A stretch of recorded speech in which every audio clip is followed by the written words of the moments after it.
ఇక్కడ రూతు గ్రంథంలో చూస్తే మనము మొదటి అధ్యాయం మొదటి వచనంలో న్యాయాధిపతులు ఏలిన కాలం అందు అని ఉంటుంది. న్యాయాధిపతులు ఏని కాలం అంటే అసలు న్యాయాధిపతులు అసలు ఏ విధంగా ఎందుకు రావాల్సి వచ్చింది ఒకసారి ఒక 2-3 రెఫరెన్స్ చూసుకొని వాక్యానికి వెళ్దాం. న్యాయాధిపతులు అంటే న్యాయం తీర్చేవారని అర్థం. అయితే ఈ న్యాయాధిపతులు ఎందుకు అసలు ఇక్కడ ప్రస్తావించబడిందంటే దాని ముందు అధ్యాయంలో ఒకసారి చూద్దాం రండి. నిర్గమకాండము 18వ అధ్యాయము, నిర్గమకాండము 18వ అధ్యాయము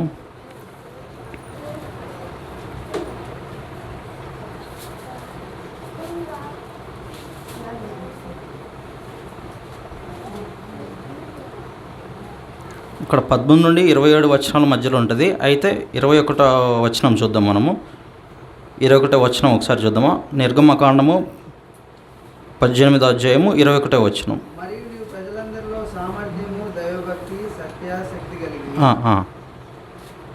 చదవండి. లంచగొండులు గాని మనుషులను ఏర్పరచుకొని 1000 మందికి ఒకరిగాను, 100 మందికి ఒకరిగాను, 70 మందికి ఒకరిగాను, 10 మందికి ఒకరిగాను వారి మీద న్యాయాధిపతులను నియమింపవలెను. ఇక్కడ ఏం జరుగుతుందంటే ఇశ్రాయేల్ ప్రజలు లక్షల మంది ఉంటారు కదా, 6 లక్షల మంది కాలుబలం అని ఉంటుంది. అయితే అన్ని లక్షల మందిని వారికి న్యాయం తీర్చాలంటే వారి యొక్క సమస్యలలో అందరూ ఎవరి దగ్గరికి వస్తారు? ఉన్నది ఒక్కడే కదా, నడిపించేవారు మోషే దగ్గరికి. అయితే మోషే దగ్గరికి వచ్చినప్పుడు అక్కడ ఏమవుతుందంటే మోషేకు ఇబ్బంది కలుగుతూ ఉంటుంది. ఇబ్బంది కలిగి అంతమందికి న్యాయం తీర్చలేకపోతున్నాడని వాళ్ళ మామ చెప్తూ ఉంటాడు. ఈ మాటలన్నీ పైన వచనంలో చూస్తే తెలుస్తుంది.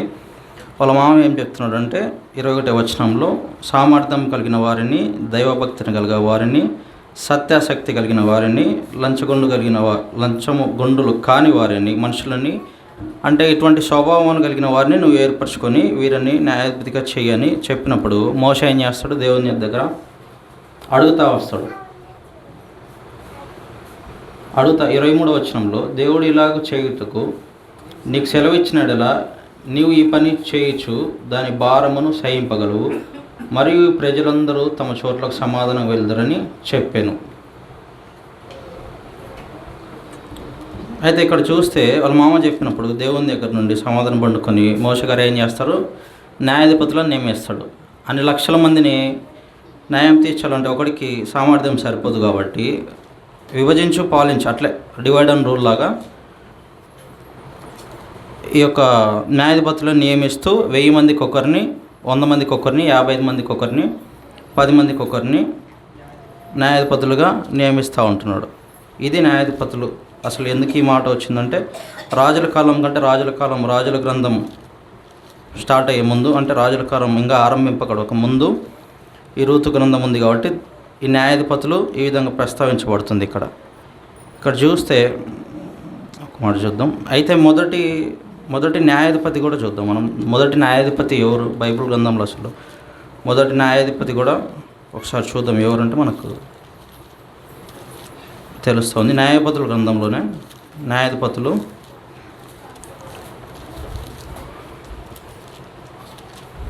3వ అధ్యాయము, న్యాయాధిపతులు 3వ అధ్యాయము 10వ వచనం. న్యాయాధిపతులు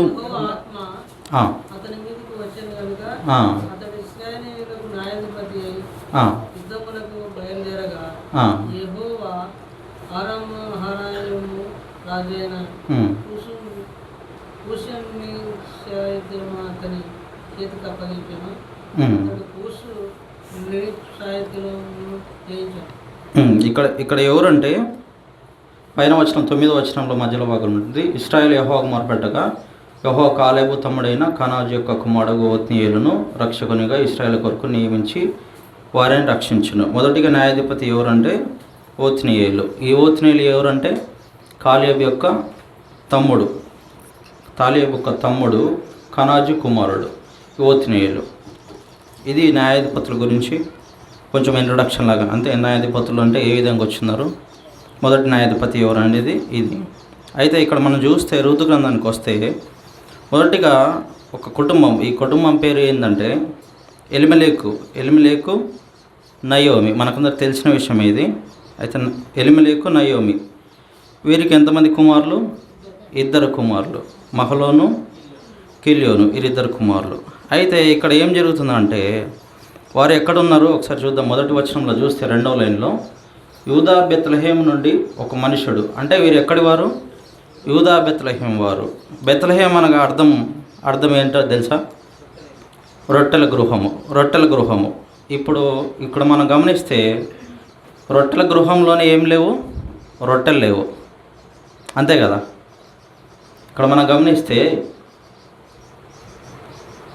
బెత్లెహేం అనగా ఏంటంటే రొట్టెల గృహము, అంటే ఆశీర్వదింపబడినటువంటి గృహము. అయితే ఇక్కడ వారు ఏం చేస్తున్నారు? యొక్క రొట్టెల గృహం నుండి ఎక్కడికి వెళ్తున్నారు చూడాలి. మోయాబు దేశానికి. మోయాబు దేశం అంటే ఏంటిది అర్థము? శాపగ్రస్తమైంది. అది ఏ విధంగా శాపమైందంటే సంఖ్యాకాండం 25 అధ్యాయంలో మనకు తెలుస్తుంది. సంఖ్యాకాండం ఒక 2 మాటలు చూసుకొని వెళ్ళిపోదాం. సంఖ్యాకాండం 25వ అధ్యాయంలో,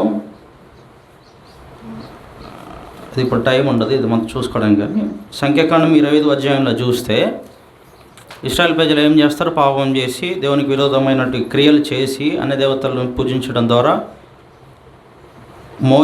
మోయాబు రాళ్ళతో వ్యభిచారం చేసి, ఆ విధంగా మోయాబు దేశస్తులతో కూడా కలిసి వారు విగ్రహాలను ఆచరించడం ద్వారా దేవునికి అయిష్టలుగా ఉండి తద్వారా ఏం చేసుకున్నారు? శాపం తెచ్చుకుంటున్నారు.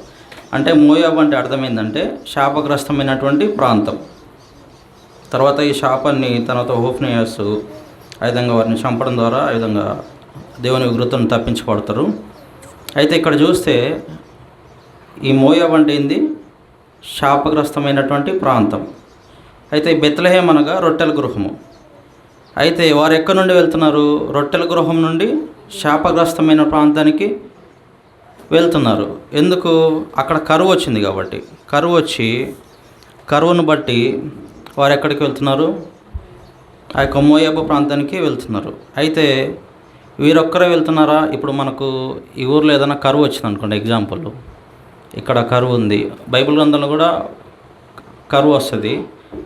ఎక్కడంటే యోసేపు ఉన్న దినాలలో కరువు వస్తే ఏం చేస్తాడు? అందరు కూడా యోసేపు ఒక 11 మంది అన్నదమ్ములు ఎక్కడికి వెళ్తారు? యోసేపు దగ్గరికి, ఐగుప్తు దగ్గరికి వెళ్తూ ఉంటారు. అట్లనే ఇక్కడ కూడా కరువు వచ్చినప్పుడు వాళ్ళు ఏం చేస్తూ ఉన్నారంటే రొట్టెల గృహమైన బెత్లెహేం నుండి విడిచి ఎక్కడికి వెళ్తున్నారు? మోయాబు దేశానికి వెళ్తున్నారు. అంటే ఇక్కడ మనం గమనించాల్సిన విషయం ఏంటంటే రొట్టెల గృహం అనగా దేవుని సన్నిధి నుండి వారు ఎక్కడికి వెళ్తున్నారు? శాపగ్రస్తమైన ప్రాంతానికి వెళ్తున్నారు. మొదటి మాటగా మనం చూసుకుంటే వారు దేన్ని తృణీకరించిన అంటే దేవుని తృణీకరించిన వారిగా ఉంటున్నారు. దేవుని విడిచిపెట్టకు ఇష్టపడిన వారిగా ఉండి శాపాన్ని కోరుకొని శాపం దగ్గరికి అనగా మోయాబు అనే ప్రాంతానికి వెళ్తూ ఉంటున్నారు. చూస్తే మనము వీరు ఏ విధంగా ఉన్నారంటే దేవుని గణపరచకుండా దేవునికి విరోధమైన కార్యం చేస్తూ వెళ్ళిన వారుగా ఉంటున్నారు. ఒక మాట చూద్దామండి. మొదటి సమూయేలు గ్రంథం 2వ అధ్యాయము 30వ వచనం. 2వ సమూయేలు గ్రంథం మొదటి సమూయేలు 2వ అధ్యాయం 30వ వచనం. నీ ఇంటి వారును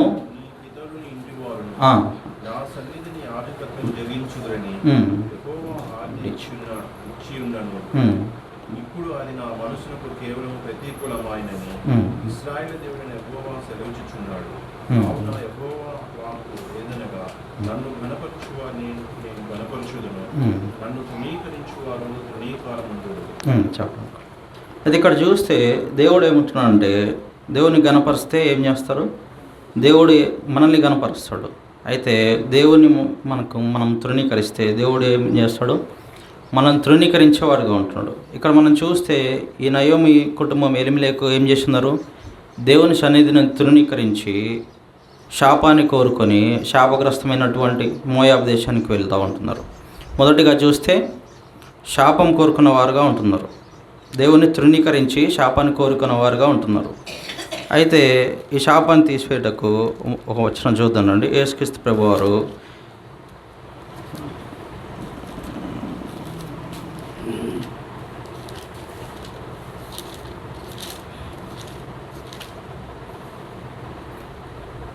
యోహాను సువార్త మొదటి అధ్యాయము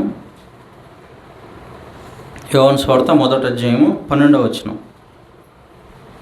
తను ఎందరు అంగీకరించో వారికి అందరికీ ఆ, అనగా తన నామమునందు విశ్వాసముంచు వారికి ఆ, దేవుని పిల్లలంతకు ఆయన అధికారం అనుగ్రహించి ఆహా. ఇక్కడ ఏముందంటే దేవుని పిల్లలకు అధికారం మనకు ఇచ్చినాడు, దేవుని పిల్లలుగా చేసుకున్నాడు. మొదటి మాటగా చూస్తే ఈ యొక్క నయోమి వారి కుటుంబం ఏం చేస్తున్నారు? బెత్లెహేము నుండి వెళ్ళి నష్టం తెచ్చుకొని దేవుని తృణీకరించిన వారుగా ఉంటున్నారు. అయితే మనం కూడా రక్షింపబడకుండా మనకు దూరస్తులుగా ఉన్నప్పుడు మనం దేవుని తృణీకరించిన వారమే. దేవుని అంగీకరించకుండా, మనం ఎంత చెప్పినా సువార్తను అంగీకరించకుండా, దేవుని మాటలు వినకుండా, దేవునికి దూరంగా ఉంటూ దేవునికి అయిష్టంగా జీవిస్తున్నప్పటికీ దేవుడు ఏం చేస్తున్నాడు? ప్రేమించి ఏం చేసుకున్నాడు? దేవుని పిల్లలుగా చేసుకున్నాడు. మొదటిగా మనం దేవుని తృణీకరించినప్పటికీ దేవుడు మనల్ని తన పిల్లలుగా చేసుకున్నాడు. అందుని బట్టి దేవుని మొదటి మాతగా స్తుతించాలి, ఆరాధించాలి. రెండవదిగా చూద్దాం రండి. రెండవదిగా అదే రూతు గ్రంథంలోనే, అక్కడే రూతు గ్రంథం మీదనే మొదటి 5 వచనాలనే చూద్దాము. మన ఆరాధన వర్తమానం అంతా 1 నుండి 5 వచనాల లోపే ఉంటుంది. అదే రూతు గ్రంథం మొదటి అధ్యాయంలో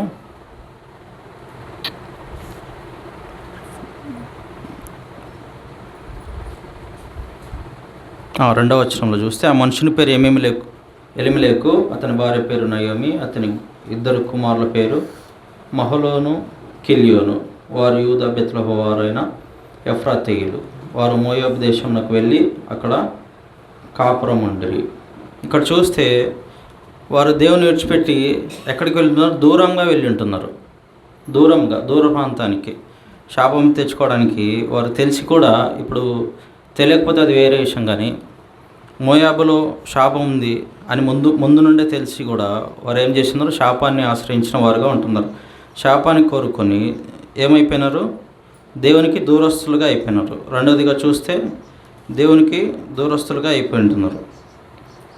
అయితే మనం కూడా మన జీవితాలలో దేవునికి ఎన్నోసార్లు దూరంగా జీవిస్తూ ఉంటున్నాం.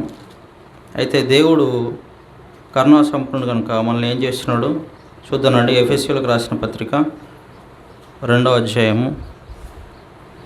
ఎఫెసీయులకు రాసిన పత్రిక, అపోస్తలుడైన పౌలు ఎఫెసీయులకు రాసిన పత్రిక 2వ అధ్యాయము 13వ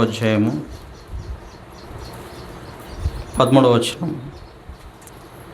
అయినను మునుపు దూరస్తులైన మీరు ఆ, క్రీస్తునందు ఆ. క్రీస్తు రక్తం వలన సమీపస్తులై ఉన్నారు. మనం కూడా ఏ విధంగా ఉన్నామంటే దేవునికి, రెండవ మాటగా ఏ విధంగా ఉన్నాం? దేవునికి దూరస్తులుగా ఉంటే ఆ విధంగా ఆ యొక్క నయోమి కుటుంబము ఎలిమెలెకు వారు ఏ విధంగా దేవుని సన్నిధి నుండి దూరమై ఏ విధంగా దూరం వెళ్ళిపోతున్నారో మనం కూడా దేవునికి దూరస్థమైనప్పుడు దేని ద్వారా దగ్గరయ్యాను? క్రీస్తు యేసునందు క్రీస్తు రక్తం వలన సమీపస్థులమైనాం. మనం కూడా ఏ విధంగా ఆరాధించాలంటే, రెండవ మాటగా మునుపు మీకు దూరస్తుగా ఉంటుంది, మీ యొక్క రక్తం వలన క్రీస్తు రక్తం వలన మనం సమీపస్తుడిగా అయినామని దేవుని ఆరాధించాలి. రెండవ మాటగా దూరస్తులమై ఉంటున్నామే, అయితే క్రీస్తు రక్తం వలన మనం ఏ విధంగా అయినాం? సమీపస్తులుగా అయినాం, దేవునికి దగ్గర అయినాం. అందుని బట్టి రెండవ మాటగా ఆరాధించాలి. మూడవ మాట చూసుకుందాం. అదే రూతు గ్రంథం మొదటి అధ్యాయము 3వ వచనం. రూతు గ్రంథం నయోమి పెనిమిటి అయిన ఎలీమెలెకు చనిపోయిన తర్వాత ఆమెయు ఆమె 2 కుమారులను నిలిచి ఉండిరి.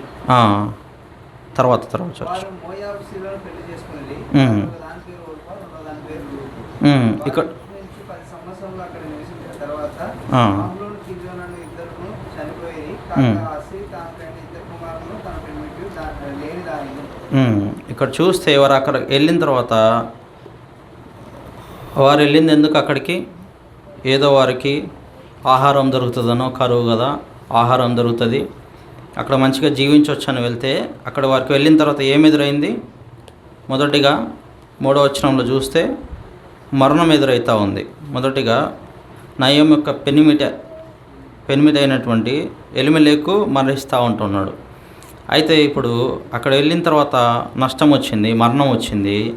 ఇప్పుడు ఏం చేయాలి? ఆమె దేవుని సన్నిధిని గుర్తు చేసుకోవాలి. దేవుని సన్నిధిని గుర్తు చేసుకొని బెత్లెహేమునకు ఇక్కడ నుండి బెత్లెహేమునకు వెళ్ళిపోతే మనకు మంచిది కదా, ఇక్కడ నుండి ఎందుకు ఈ విధంగా మనం ఉండాలి, ఈ విధంగా నష్టం తెచ్చుకున్నాము, ఇప్పుడే నా యొక్క భర్తను కోల్పోయినని నయం అనుకుండవచ్చు. అయితే ఆమె ఉందా, ఆ విధంగా వెళ్ళిపోయిందా? వెళ్ళిపోలేదు.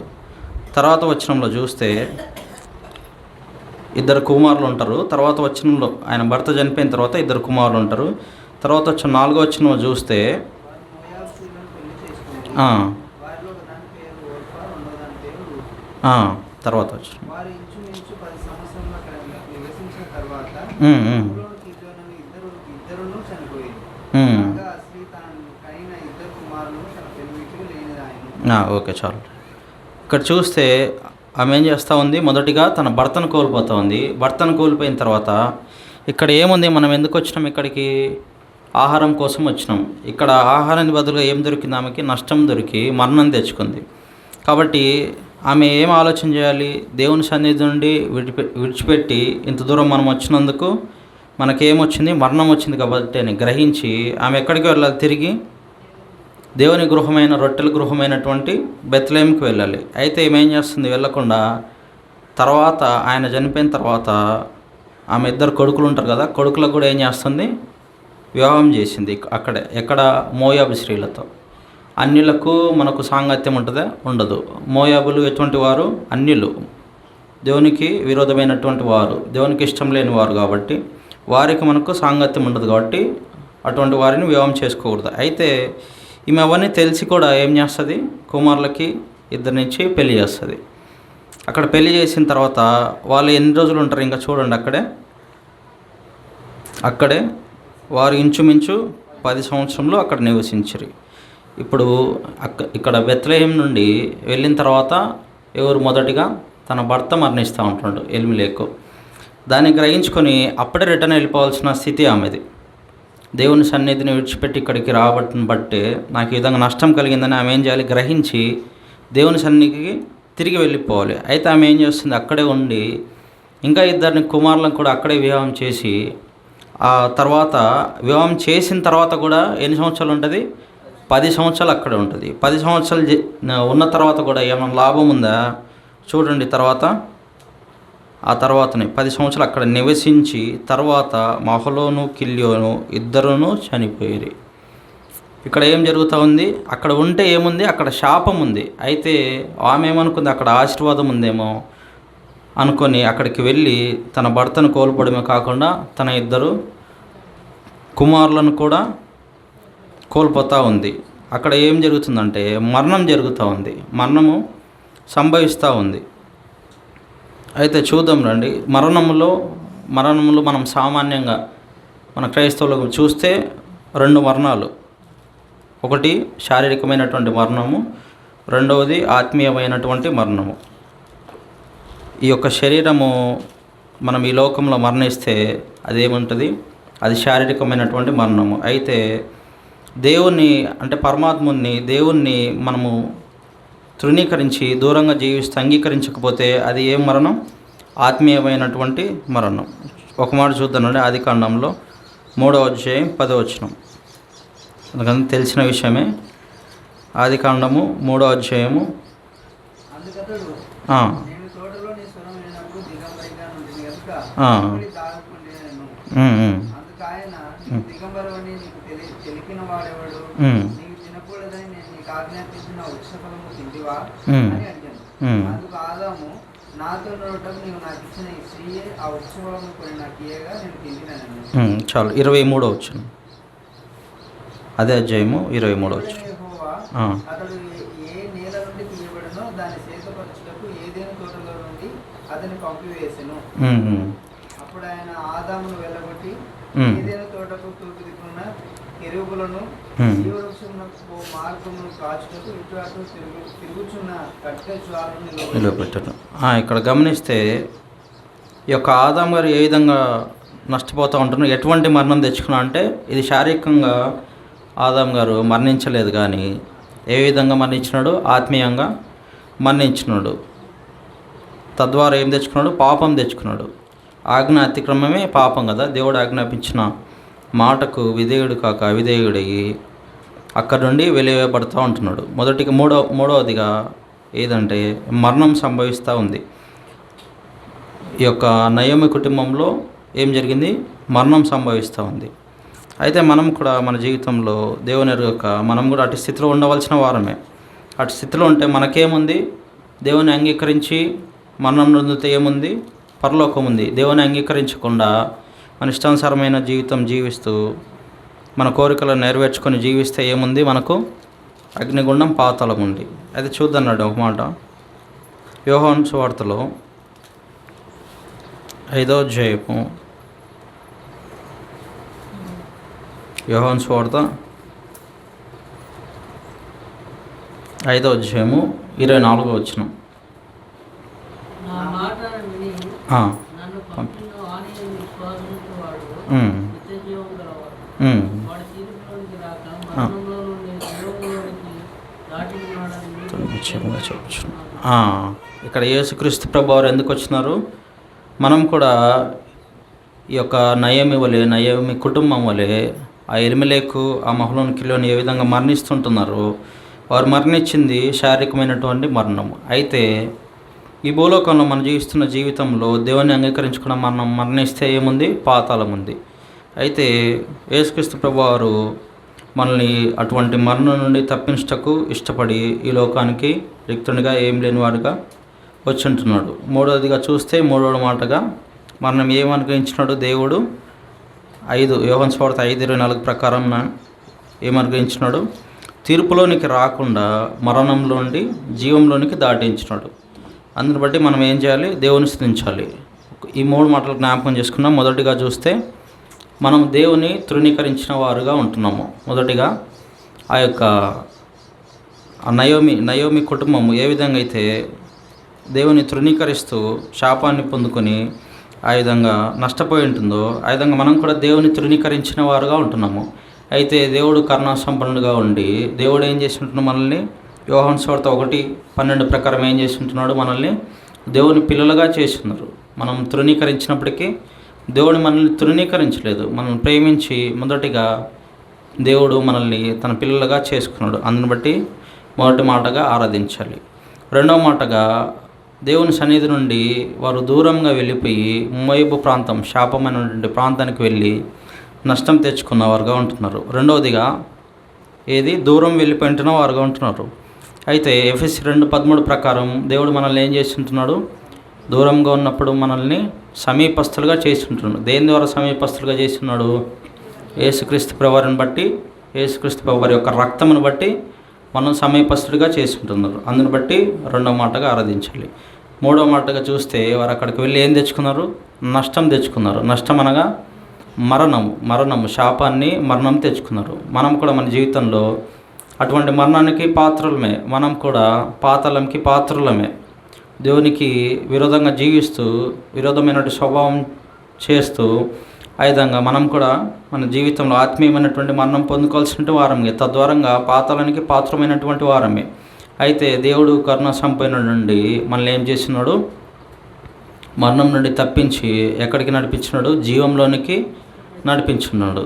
అందుని బట్టి దేవుని ఆరాధించాలి. ఈ 3 మాటలను బట్టి దేవుని ఆరాధిద్దాం. మొదటిగా ఒకసారి మళ్ళీ చెప్తాను. మొదటిగా చూస్తే దేవుని మనం తృణీకరించిన వారుగా ఉంటున్నాం. అయినప్పటికీ దేవుడు ఏం చేసినారు? తన పిల్లల గరుగుటకు దేవుడు అధికారం ఇచ్చినాడు. అందుని బట్టి దేవుని ఆరాధించాలి. రెండవ మాటగా ఆ యొక్క నయోమి కుటుంబం వల్లే మనం కూడా దూరస్తులుగా ఉన్నప్పుడు యేసుక్రీస్తు ప్రభువారు తన మహాప్రేమ చేత యేసుక్రీస్తు ప్రభువారిని బట్టి ఆయన రక్తం ద్వారా మనల్ని ఏం చేసినాడు? సమీపస్తులుగా చేసినాడు. రెండవ మాట.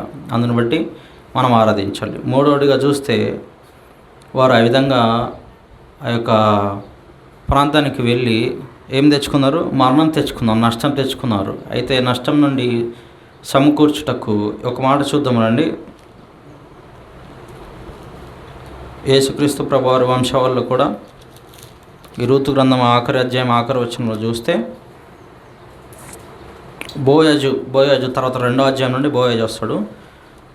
బోయాజు 21వ వచనంలో చూస్తే బోయాజు, రూతు గ్రంథం 4వ అధ్యాయం ఆఖరి వచనం చూస్తే బోయాజు ఓబేదును కనెను, ఓబేదు యెషయిని కనెను, యెషయి దావీదును కనెను. ఇట్లా యేసుక్రీస్తు ప్రభువారు ఎక్కడి నుండి వచ్చినారంటే యొక్క రూతు సంతానం నుండే. అంటే ఇంకో మాటలు చెప్పాలంటే నయోమి దగ్గర నుండే, అంటే నయోమి వల్లనే కదా రూతు కూడా వచ్చింది. అట్లా ఈ మూడవది మాటగా చూసుకుంటే మనం కూడా మరణానికి పాత్రమై ఉంటున్నాము. అయినప్పటికీ దేవుడు మనల్ని ప్రేమించి కృప చూపించి రక్షించడం ద్వారా మరణం నుండి మనం తప్పించి ఎక్కడ నడిపించినాడు? జీవంలోనికి నడిపించినాడు. అందుని బట్టి దేవుని ఆరాధిద్దాం. ఈ 3 మాటలు జ్ఞాపకం చేసుకొని ఆత్మను సత్యంతోనూ మనం దేవుని ఆరాధించటకు అటు కృపను దేవుడు మనకందరికీ దయచేయునుగాక.